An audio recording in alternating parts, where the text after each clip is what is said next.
I noticed that I'm not as unconditionally aligned as I'd like to be, and I am affected sometimes by other people. If there's some negativity, it affects me, and I dip. And so... Say that in a different way.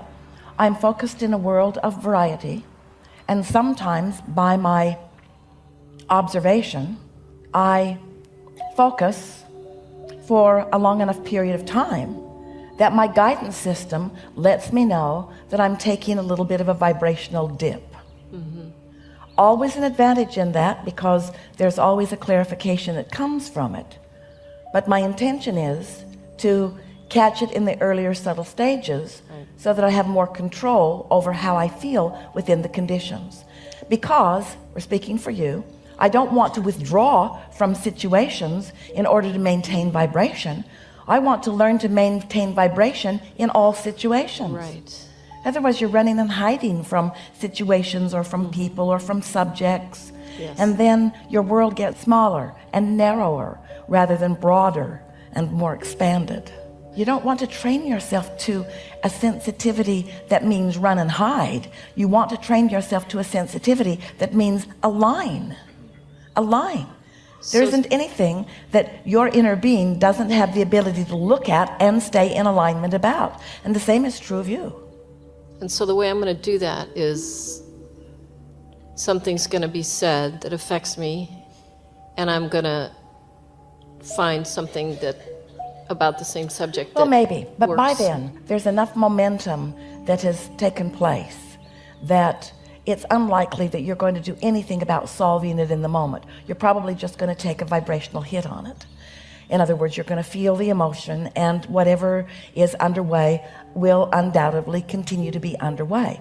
But the good news is, and your first subject of conversation with us here today is solving that, the good news is you slumber often enough that there is no momentum that ever needs to get going in a strong enough fashion that it ever needs to be much of a hindrance to you. But what happens to most, because they don't take that slumber as a clarification moment, they don't see it as a clearing of energy. Instead, they wake up and they pick up on those subjects right where they left off on them. We want to say this in a way that is absolutely accurate with the laws of the universe as we know the laws to be. You renew the momentum. The subject is forever yours. Whether it's active or not has to do with what you focus upon. But what you do with unwanted subjects is that you renew the momentum of them. Because while you slept, the momentum subsided. But when you readdress them, the momentum picks up again. So really, when we're talking about controlling your vibrational alignment and being happy in this world of variety, aren't we talking about how well you understand momentum and what you do about it? What you do about the momentum. What do you do about negative momentum? What do you do when you have a negative emotion, which means there's negative momentum, which means the engines have been added to the unwanted end of the train and you're beginning to move in that direction? What do you do about unwanted momentum? Simple question. Do you encourage it or do you discourage it? Do you increase it or do you decrease it? Do you continue to give it your attention or do you take your attention from it?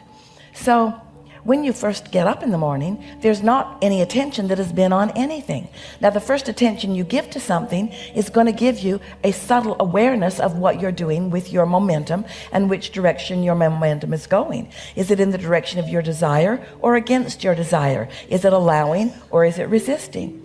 So if you have been meditating frequently, if you've been basking often, if you've been in a state of appreciation often, then you're going to become aware of negative momentum in early, subtle stages. And when you deal with it in early, subtle stages, it turns out to be nothing. But if you don't deal with it in early, subtle stages, then it becomes more, then it becomes more, then it becomes more on your mind, then it becomes more conversation, and then, yes? And the dealing with it is the question. The dealing would be changing the focus, changing the thought. The dealing with it is always softening the resistance about it, which is the same thing as saying, look at whatever the subject is and in an attempt to see it the way source sees it, because the fact that you feel negative emotion means you're seeing it slightly different. slightly different. And the more momentum that is gathered, then the greater the difference in the way source is seeing it. Because when you get rolling and flowing and blowing on something unwanted, you distance yourself vibrationally from source. You can't tune into source and that at the same time. Yes? Yes. So you want to talk through something? You want to make it more than a theoretical observation of someone who never feels negative emotion? No, it's just in conversation. Somebody will say something that's a little negative, and I feel it, and I push against it instead of changing my own. First of all, let's talk about I'm not that. conditional. Let's talk about that, because when you feel like you want to push against it, it means you don't want the momentum to get going. Yes. I want to stop it right now, but I'm pushing. It's all right. It's natural. So we have some words we're going to throw to you, and you let us know which ones feel stronger, which ones feel more negative, which ones feel less negative, since we are talking about resistance. When someone introduces something into the conversation, is what you are meaning by this that it feels personal to you, like it could negatively affect you right away? Does it hurt you when you hear it? Is it a sore spot with you? Is it something that is offensive to you? We're throwing a lot of questions at you all at once because we want to stir some. Is it something that you've asked them not ever to say and now they're saying it? Are you afraid of it? Are you afraid the momentum will sweep over and take you over? Do you feel guarded and fearful? Yeah, I guess I don't feel solid enough in my unconditionalness that any little negative thing is going to wobble me, and so that's why I'm trying to push it away. But the thing about that is, and the reason that we talk so excitedly about step 5 is because we want you first and foremost to embrace the understanding of the concept and reality of never-ending contrast in your physical human experience. Because if you're trying to push it all away, then you're just piling resistance on resistance. Why not say, hey, it's what it is. It's what it is, and it's what we chose. And it's how we think, and it's how we contour, and it's how we decide, and it's a good thing. And the fact that somebody else thinks something that I don't agree with, or says something that I don't agree with, certainly is no risk to me in this huge environment where contrast of all variety must be understood and allowed and even embraced conceptually. We're not saying that you should embrace pieces of contrast and say you like something that you don't like or promote something that you don't promote, but we want you to stop fearing contrast. This matters a lot. Being afraid of contrast makes you afraid of life.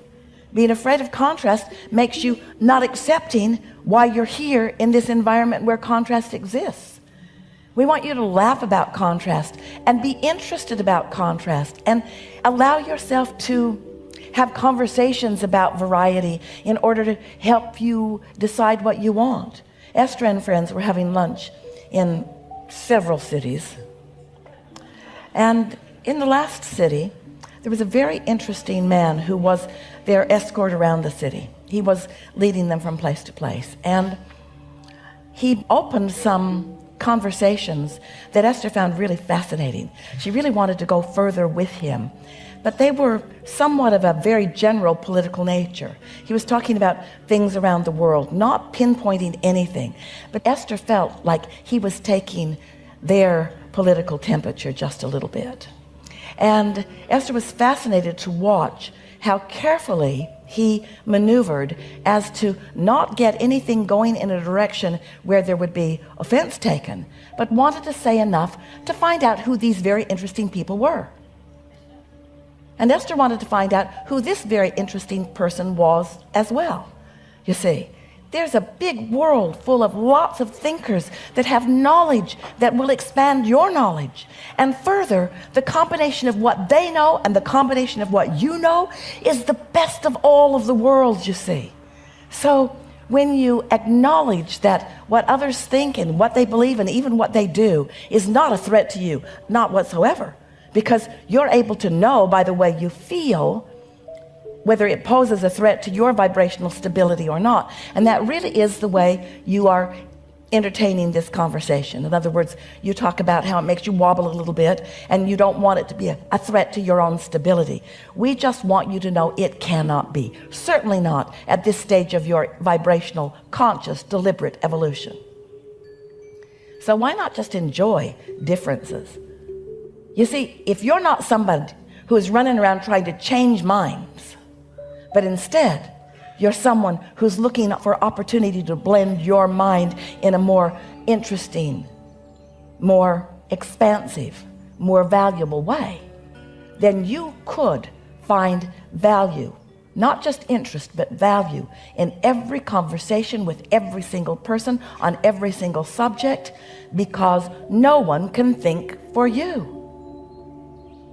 And when you let them speak for themselves, that's not a threat to you. That's a gift to you, because it helps you decide and define who you are and what you prefer.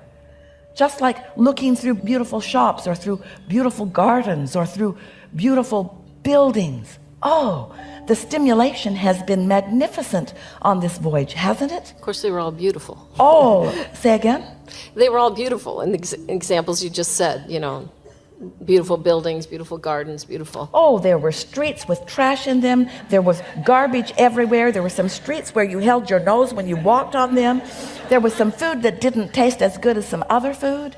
There was some service that was excellent and some service that was slow. You've had variety all along the way. But out of it, you've had mostly an expansive experience. Esther said, oh, I just love this stimulation. I've seen things that I've known about, but now I've seen them, I feel different about them. I just want to settle in here and just feel in fullness the beauty and the perfection of this moment and this moment and this moment. I can feel my expansion. I can feel my expansion. That's the way we want you to feel as you're participating with differences of all kinds. Feel your expansion and don't be afraid. Yeah. Thanks. Enough?